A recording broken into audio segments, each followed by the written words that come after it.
के मार्गदर्शन में इस सदी की सबसे बड़ी महामारी से पूरा देश और पूरी दुनिया जूझ रही है। भारत ने फर्स्ट वेव का मुकाबला पूरी मजबूती के साथ किया और सेकंड वेव वर्तमान में हम सबके सामने चुनौती देते हुए खड़ी है। देश के अंदर सबसे बड़ी आबादी का राज्य होने के नाते उत्तर प्रदेश पूरी मजबूती से इस लड़ाई को लड़ रहा है। फर्स्ट वेव में आदरणीय प्रधानमंत्री जी ने कुछ मंत्र दिए थे कोरोना से लड़ने के लिए कि ट्रिपल ट्री पर हमें ध्यान देना पड़ेगा, trace, test and treat. Early and aggressive campaign के माध्यम से हम इस लड़ाई को बहुत मजबूती के साथ आगे बढ़ा सकते हैं।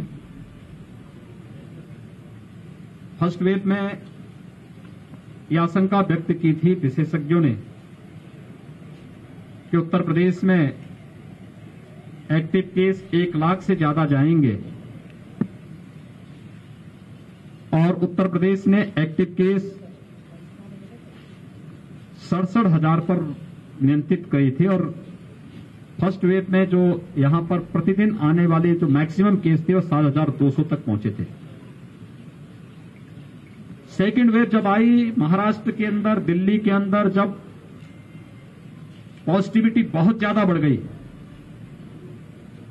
तो दुनिया के विशेषज्ञों ने, देश के भी विशेषज्ञों ने आशंका व्यक्त की कि महाराष्ट्र और दिल्ली की स्थिति, जो उत्तर प्रदेश तो आबादी का सबसे बड़ा राज्य है, इसकी क्या स्थिति होगी। और उन्होंने आशंका व्यक्त की थी कि 25 अप्रैल से लेकर के 10-15 मई के बीच में 1 लाख केस प्रतिदिन उत्तर प्रदेश में आएंगे।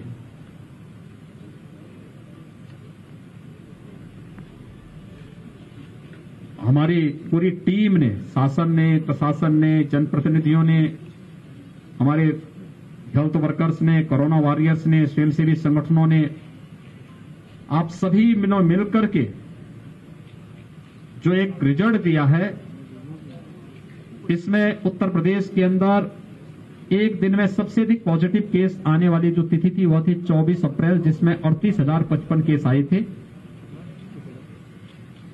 हमारे यहां जो सर्वाधिक एक्टिव केस जिस तिथि को पहुंचे थे वो 30 अप्रैल थी, जब 3,10,000 एक्टिव केस उत्तर प्रदेश में थे। और आज जब हम 16 मई में हैं, 16 मई को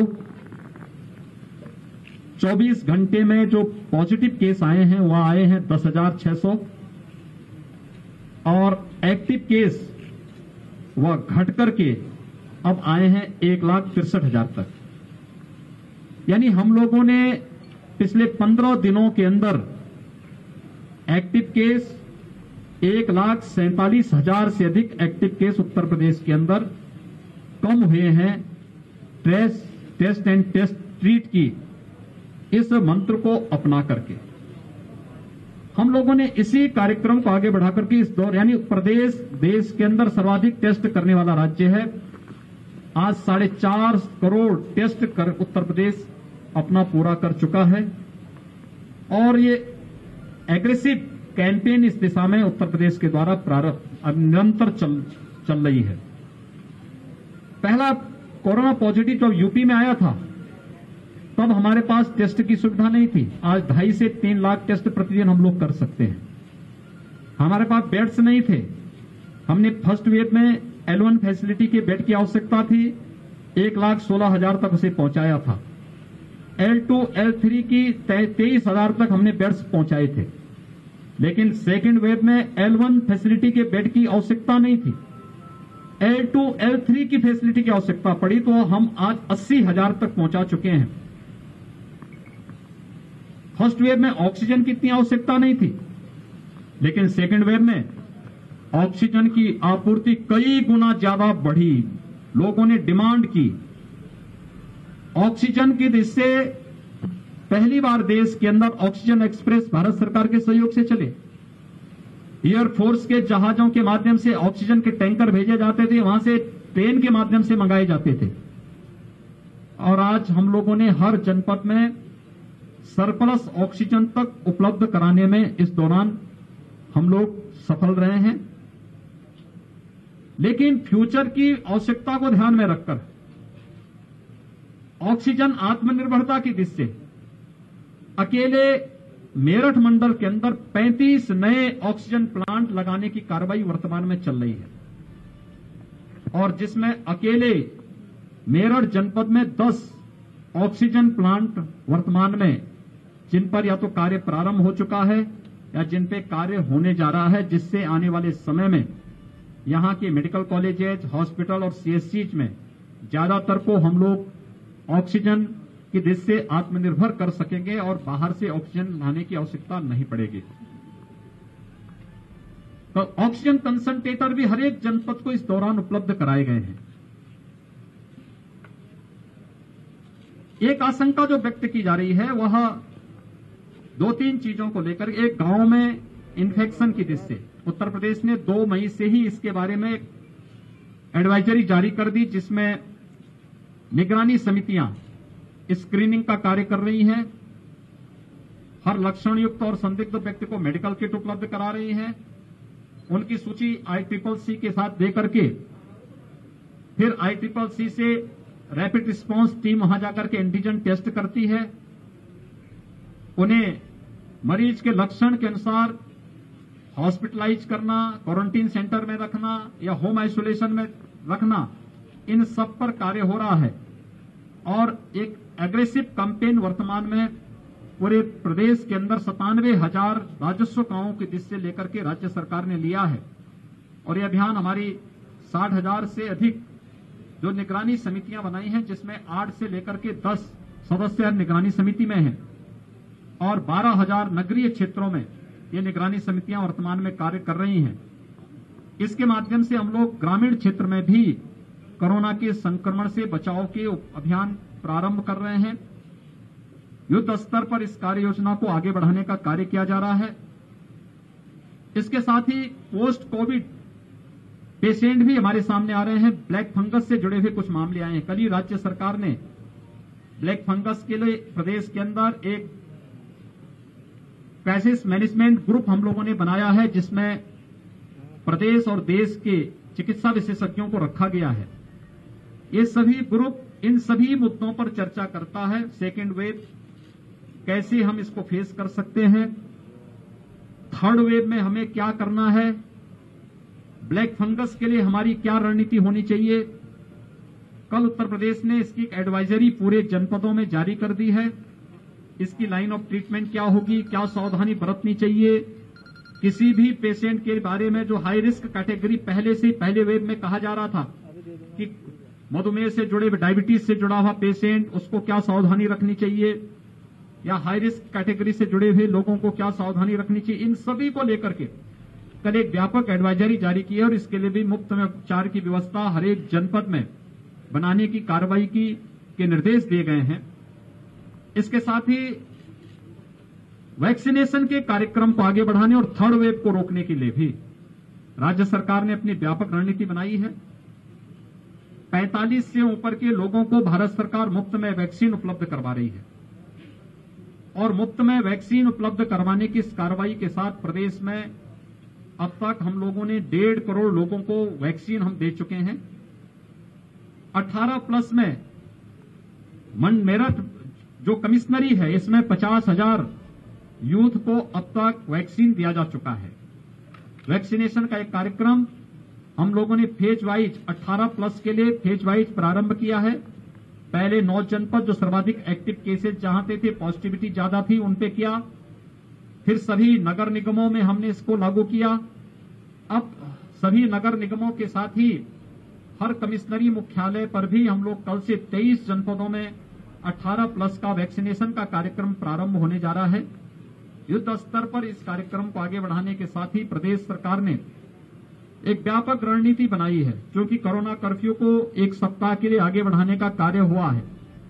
इस दौरान राज्य सरकार ने उन सभी लोगों को, 15 करोड़ लोगों को जो पात्र गृहस्थी के, अंत्योदय के कार्ड धारक हैं, लेबर क्लास के लोग हैं, जरूरतमंद हैं, ऐसे लगभग 15 करोड़ लोगों को मुफ्त में राशन उपलब्ध कराने की 3 महीने का मुफ्त में राशन उपलब्ध कराने के कार्य को आगे बढ़ाया है। यह राशन प्रधानमंत्री गरीब कल्याण पैकेज के अतिरिक्त होगा। प्रधानमंत्री गरीब कल्याण पैकेज में एक यूनिट में 5 किलो खाद्यान्न निःशुल्क उपलब्ध कराया जा रहा है। उसके अतिरिक्त ये खाद्यान्न उसके अतिरिक्त होगा। इसके अलावा स्ट्रीट वेंडर, रिक्शा चालक, ई रिक्शा चालक, जितने भी लेबर संगठित और संगठित क्षेत्र के जितने भी लेबर हैं, हमारे नाविक हैं, कुली हैं, पल्लेदार हैं, मोची हैं, नाई है, धोबी है, इन सभी लोगों को भी जो प्रतिदिन कमाते थे और उससे अपने परिवार की आजीविका चलाते थे, उनको भरण पोषण भत्ता भी देने की व्यवस्था राज्य सरकार ने कल इसको स्वीकृति दी है। और हर एक जनपद में हम लोगों ने इसके व्यापक योजना बना करके इसको लागू करने का कार्य किया है। थर्ड वेव को रोकने के लिए भी अभी से कार्य योजना हमारी प्रारंभ हो चुकी है। स्वच्छता, sanitisation, fogging, high risk category को अवेयरनेस के लिए जागरूक करना और अवेयरनेस के व्यापक कार्यक्रम को आगे बढ़ाना, पब्लिक एड्रेस सिस्टम के माध्यम से लगातार लोगों में अवेयरनेस के कार्यक्रम को आगे बढ़ाने की कार्रवाई चल रही है। हर एक जनपद में, मेडिकल कॉलेजेस में, डिस्ट्रिक्ट हॉस्पिटल में हम लोगों ने एक व्यवस्था की है कि वहां पे एक पीडियाट्रिक का आईसीयू का निर्माण अभी से प्रारंभ हो जाए। उत्तर प्रदेश के पास इंसेफ्लाइटिस से लड़ने का अनुभव है। हम लोगों ने इसकी व्यापक कार्य योजना पहले से बनाई है। इंसेफ्लाइटिस में मौत के आंकड़ों को हम 95% कम करने में सफल हुए हैं और इस समय हम लोगों ने उसी तर्ज पर थर्ड वेव को फेस करने के लिए भी अपनी एक व्यापक रणनीति को आगे बढ़ाने का कार्य किया है। हमारी जो प्रदेश के अंदर विशेषज्ञों की समिति है वो निरंतर इस पर कार्य कर रही है। भारत सरकार के मार्गदर्शन में, भारत सरकार के सहयोग से हम इसको भी नियंत्रित करने में सफल होंगे। मेरी आप सबसे भी अपील होगी कि इस महामारी से लड़ने में एक बहुत बड़ा रोल अवेयरनेस का होगा और मीडिया का बहुत बड़ा रोल हो सकता है पब्लिक अवेयरनेस में। हाई रिस्क कैटेगरी से जुड़े हुए लोग जो पहले चरण से ही, पहले फर्स्ट फेज से ही कहा जा रहा है कि फर्स्ट वेव के समय की हाई रिस्क कैटेगरी के लोग बाहर न निकले, जिन्हें ब्लड प्रेशर है, जिन्हें शुगर है, जो कैंसर के रोगी हैं, जो हार्ट के पेशेंट हैं या किडनी के पेशेंट हैं, वे घर से बाहर न निकले, घर में भी मास्क लगा करके चले। गर्भवती महिलाएं हैं, 60 साल से ऊपर के लोग हैं, 10 साल से नीचे के बच्चे हैं, कम इम्यूनिटी के लोग हैं, ये लोग घर के बाहर न निकले। शेष अन्य लोगों को निकलना ही हो तो मास्क लगा करके चले, मास्क और 2 गज की दूरी का पालन करें। किसी वस्तु को छू रहे हैं तो सैनिटाइजर से हाथ साफ कर लें या साबुन पानी से साफ करें, हाथ साफ करें। इन सभी नियमों के बारे में अगर पब्लिक को हम अवेयर कर सकें, जागरूक कर सकें, तो एक बहुत बड़ा कार्य जो है कोरोना को रोकने की दिशा से और उसकी चेन के संक्रमण की चेन को ब्रेक करने में हम लोग काफी हद तक सफल हो सकते हैं। देश की कोरोना के खिलाफ इस लड़ाई में आपके माध्यम से भी सभी लोग जागरूक हो सकेंगे। इस अपील के साथ आप सबको बहुत बहुत धन्यवाद।